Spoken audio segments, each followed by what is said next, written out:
Welcome to the deep dive. Today, we're cracking open quite a stack of sources. Yeah, we've got industry reports, market analysis, even a first-hand account from someone actually building a dApp. Right. And our focus is that, well, that constantly shifting world of blockchain and decentralized apps, Yeah. apps, looking at 2025 and what might be next. Exactly. This gives us a chance to really get into it, Yeah. go beyond the headlines. So the plan is to unpack all this material, find the key insights, maybe some surprises. And figure out what the real opportunities might be. Yeah. Trying to make Web3 a bit more understandable and actionable for you. And the timing feels right. The blockchain market itself is forecast for, well, massive growth. What was the number? The projection is over $165 billion by 2027. So, yeah, significant. It feels like we're really in that transition phase, moving from Web 2 to Web 3. Lots of startup potential there. Definitely. And it's all built on blockchain technology, fundamentally. Which, in simple terms, is like a shared digital ledger. Pretty much. Decentralized, spread across many computers. It records transactions in these linked blocks. Secure, transparent. And immutable. Can't be easily changed. Right. And that's the foundation for, well, everything we're talking about. dApps, smart contracts, crypto, NFTs. Okay, let's dig in. Based on the sources, what did the first quarter of 2025 look like for the dApp industry? What was the overall picture? Well, Q1 2025 was mixed. Let's say mixed signals. Overall, daily unique active wallets, DUAW, that's the key metric for users. Right, the user count. Yeah, that dipped slightly, Yeah. down about 3%, landing at 24 million. Okay, slight dip. Yeah. But 24 million daily users. It's still pretty huge, isn't it, for this stage of the game? It is, absolutely. And the sources suggest this dip wasn't just a Web3 thing. It kind of mirrored the wider global economy. Ah, so external factors like those import tariffs the new U.S. administration brought back, affecting tech, supply chains, markets, that kind of thing. Exactly. And, historically, when crypto prices fall, user activity in dApps tends to slow down too. We saw some of that as well. Makes sense. Macro environment, market sentiment. But even with that slight overall dip, didn't some sectors just like boom? Where was the real growth? Oh, absolutely. Two areas stood out.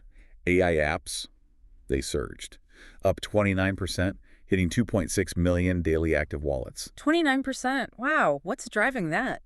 It seems like AI agents are becoming almost a core part of the Web3 experience, not just bolted on. So integrated into the dApps. Yeah. Things like decentralized email powered by AI, like the email network, Mm. or interacting with AI personas like Momo AI. Even apps rewarding users for, believe it or not, detecting joy that was LOL. Huh. Interesting. So AI is becoming fundamental. What was the other big growth area? Social dApps, they grew by 10%, reaching 2.8 million daily users. Also strong growth. Suggests people are really engaging with these decentralized social platforms, maybe looking for more privacy or data control. That seems to be the trend, yes, moving away from some of the Web 2 models. Okay, so AI and social are surging, even while the overall average dipped. How did that affect the usual big players, DeFi, gaming? They saw a bit of a pullback. DeFi, decentralized finance activity, dropped about 15%, likely tied to softer trading, market sentiment. Which we'll dig into more, I know. Yeah. And blockchain gaming also saw its market share dip slightly. Still massive, but a small decline. And in terms of the actual blockchains, Yeah. where's the activity happening? Any standouts? Solana is still a powerhouse. According to the data, it hosted 3 of the top 5 dApps by user numbers in Q1. Still going strong. Now, something else the sources mention, meme coins. They're still a factor in driving activity. Oh, absolutely. It's undeniable. Despite all the risks, the volatility, Mm-hmm. they grab attention, they generate transactions. So speculative buzz still moves the needle. Definitely. Like Pump.Fun on Solana, a platform for easily launching tokens, its activity jumped 112% in Q1. Wow. And then there's UXUY. It's a multi-chain trading platform, but you access it through Telegram. Over 10 million users interacting via its bot. 10 million users on a Telegram bot. Yep. So, yeah. Hype and speculation, for better or worse, are still significant drivers on some networks. Okay, so Q1. Overall slight dip due to macro stuff, but huge growth in AI and social. DeFi and gaming cooled a bit. Solana's still key. And meme coins, well, they're still making noise. That sums it up pretty well. Right. Now let's really zoom in on two areas that were central to the source material. DeFi and NFTs. Where should we start? Let's start with DeFi, decentralized finance. The core idea, right, is peer-to-peer finance on the blockchain. Cutting out the banks for things like lending, borrowing, trading. Exactly. Initially, it was about access, but it's broadened out. Exchanges, liquidity pools, even prediction markets now. But the sources said Q1 2025 was pretty rough for DeFi. It was a significant setback. Total value locked the TVL that plunged 27%. 37%. Yeah, down to $156 billion. Partly macro uncertainty, sure. But the sources really stress the impact of major security incidents. Ah, the hacks. The hacks, yes. Yeah. And also Ethereum, which underpins so much of DeFi, it lost 45% of its value in that quarter. Oof. Yeah, ETH dropping almost half would definitely drag down the dollar value locked in DeFi protocols. Plus, people may be pulling out due to uncertainty. Precisely. Both factors likely contributed. Was there anything positive in the DeFi space during that period? Any bright spots? Yes, actually. Bearchain was highlighted. They launched their mainnet, did their token generation event, $632 million worth of tokens distributed, Okay. and they secured $142 million in funding. So they really climbed the DeFi ranks quickly, putting some pressure on the established players. Good reminder that innovation doesn't just start, even in a down market. Right. But we have to talk about the security issues the sources raised. The numbers are, frankly, alarming. Yeah, that figure jumped out at me. What was it again? Over $2 billion lost to hacks, exploits, scams, just in Q1 2025. $2 billion in 3 months. Yeah. And this is a massive barrier. Forget adoption if people don't feel safe. Because DeFi is largely unregulated, the code can be complex, sometimes flawed. It's a magnet for bad actors. So what were some of the big incidents the sources mentioned that added up to that $2 billion? Well, the biggest was the Bybit hack in February. Around $1.4 billion in Ethereum lost. 1.4 billion. The sources noted the FBI linked it to a North Korean group. Bybit did say user funds were backed, but still, Yeah. the scale is just huge. And didn't the sources also link some major incidents back to meme coins? They did.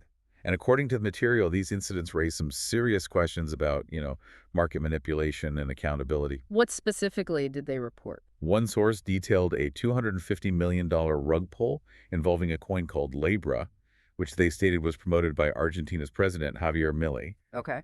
And another incident involved the $200 million crash of a coin called Melania, which the source said was launched by Melania Trump. The analysts cited indicated both were potentially linked to the same team. And the concerns raised were? The source highlighted concerns about celebrity endorsements in the space, potential insider trading, classic pump-and-dump schemes, the risks when there's little transparency or oversight compared to traditional finance. Got it. So we're just relaying what the sources reported there and the market concerns they flagged. Important distinction. Absolutely. Just presenting the information and the issues raised in the material provided. Were there other major exploits mentioned? Yes, a $50 million exploit of Infinity stablecoin, allegedly by a former developer who still had access, and the Phoenix exchange hack, over $37 million taken from hot wallets. So these aren't just small things. They're significant systemic problems. Exactly, and it just hammers home the need for, much better security standards across the board, rigorous audits, independent audits before anything goes live, and way more public awareness and education. So for you, the listener, doing your own research, understanding the risks, it's absolutely critical, non-negotiable, really. Couldn't agree more. And it's worth remembering, despite all the buzz, one source pointed out that crypto and DeFi are still tiny compared to traditional finance. Right, less than 1% of global money. Yeah, so while the potential's there, that source argued it's still way too volatile for, say, conservative investment goals. Okay. High risk, high volatility, potential for huge disruption, but plagued by security issues. That's DeFi in Q1. Let's pivot to NFTs, non-fungible tokens. How did they fare? NFTs also saw a decline, but maybe not quite as dramatically as DeFi's TVL drop. Trading volume fell 24% to $1.5 billion. Still big drop, but less than DeFi's 27% plunge in value. Right, and the number of actual sales only dropped by 10%. So the sources suggested this points more to a decrease in the average price per NFT rather than users fleeing en masse. Ah, okay. So maybe related to Ethereum's price drop again, people still trading just at lower dollar values. That seems likely, yeah. Lower average sale values. Got it. Within NFTs, what categories are still holding up or growing? Profile pictures, PSPs, they still dominate. 56% of the trading volume. Think so, King. Seems so. Gaming NFTs held steady volume-wise, and the sports category actually saw solid growth. Platforms like Sorare are doing well there. Anything new emerging that caught your eye in the sources? Yes, definitely. Real-world assets RWAs. This is getting a lot of attention. Tokenizing physical stuff. Exactly. Platforms like Courtyard, tokenizing physical collectibles were mentioned as leading the charge. They're gaining market share, building momentum. It feels like a really practical way to bring tangible value onto the blockchain. Yeah, that makes sense. Bridging digital and physical. Anything else on the horizon? The sources also flagged AI-generated NFTs as something to keep an eye on for the future. Interesting. Where are people actually trading these NFTs mostly? Which platforms? Okay, so OKX apparently led in terms of total trading volume, but OpenSea still had the most individual sales. Ah, volume versus the number of trades. Right. OpenSea's OS2 beta helped there, adding support for like 14 more blockchains. And Blur seems to be the place for the high volume, maybe more professional traders. High value, fewer sales. And the top collections themselves. Are the old guards still relevant? CryptoPunks? Oh yeah, CryptoPunks are still prestigious, but obviously very expensive exclusive. Right. But Pudgy Penguins and Lil Pudgy were highlighted as really successful models. They've combined the IP value with real-world stuff, utility, brand building, new games coming out. So it's not just the digital image anymore. It's the whole package, IP, community, real-world extensions. Exactly. That seems to be a path towards more sustainable value beyond just hype. Makes sense. Now, the sources listed a whole bunch of business ideas related to NFTs. How can we categorize those based on what we've just discussed? Well, you can think about it in layers. There's the core infrastructure and assets, building marketplaces, or creating the actual collectibles and wearables. Think digital fashion, sneakers, accessories, or those Pudgy Penguin-style IP plays. Building the shops and the goods. Got it. Then there's the layer of services and education. Given how complex this all is, there's a big need for things like white label platforms so businesses can easily set up shop, online courses teaching people the ropes, brokers, newsletters, blogs, helping people navigate it all. Lowering that high barrier to entry you mentioned. Exactly. And finally, there are more innovative uses. Things like NFT loan platforms using your NFT as collateral for a DeFi loan. That tackles the liquidity problem for collectors. Right, making the asset more useful financially. Yeah, and integrating NFTs deeply into the metaverse and play-to-earn games. That's huge, obviously, since those worlds revolve around digital ownership. Okay, so a wide spectrum. Infrastructure, assets, services, and new financial gaming applications. Clearly more than just digital art. For sure. But the potential of blockchain and dApps goes way beyond just DeFi and NFTs, right? The sources touched on a much broader landscape. They did. The idea seemed to be that for almost any successful Web 2 thing, there's likely a Web 3 counterpart emerging or possible. That's the expectation. So let's explore some of those other dApp business ideas that came up in the material for 2025 and beyond. What about basic finance and payments outside of core DeFi? Yeah, things like crypto payment gateways seemed crucial. Tools to help regular businesses, online or physical stores, actually accept crypto. Makes sense. If adoption grows, businesses need easy ways to participate. The stats suggested increasing business interest there. And crypto crowdfunding is still a thing. ICOs, IDOs. Definitely. Different flavors, ICOs, IDOs, STOs, security token offerings. Still a major way for Web3 projects to raise funds. The potential market for STOs, in particular, was highlighted as massive. And just basic building blocks like crypto wallet apps. Absolutely fundamental. Secure, easy-to-use wallets are essential. That market's expected to grow significantly. Okay, so building the financial plumbing. What about content, media, social areas we saw growing in Q1? Yeah, big potential there. Decentralized video and music streaming platforms aiming to give creators more control, fairer revenue splits, disrupting the current models. Taking on the big streaming giants. That's the idea. And decentralized social networks, focusing on privacy, data ownership, building communities users control. Like that Reddit example, Join Space, mentioned in one source. Exactly like that, building a decentralized alternative. But, as that source also pointed out, it brings up tough challenges, like content moderation. How do you handle harmful content if it's permanently on the blockchain? Yeah, that's the decentralization dilemma, isn't it? Freedom versus safety. Tricky. What other areas? Real-world integration and supply chain came up a lot. Using blockchain in healthcare for secure medical records, trying to tackle data privacy issues. Which are huge, given data breach stats. Right, and supply chain management, using blockchain for transparency, tracking goods, ensuring authenticity, think pharmaceuticals, preventing counterfeits, or food safety, mining, logistics. Improving efficiency, reducing fraud. That's the goal. Cut costs through automation, fewer intermediaries, but the sources also noted it's not easy. What are the hurdles there? Big ones. Cost of implementations, scalability, integrating with existing company systems, data privacy concerns, even with transparency. Practical stuff. Real-world friction. Okay, what about more cutting-edge or disruptive ideas? Metaverse development is obviously huge. Massive projections for virtual real estate, gaming, social, commerce, all underpinned by NFTs and crypto. The whole virtual world economy. Pretty much. Play-to-earn games are already big, but seen as still evolving, letting players earn crypto truly own their in-game items as NFTs. And related ideas like? Move to earn, getting crypto for exercise. Drive to earn, extending that earn concept into daily activities. Interesting. Any other infrastructure plays?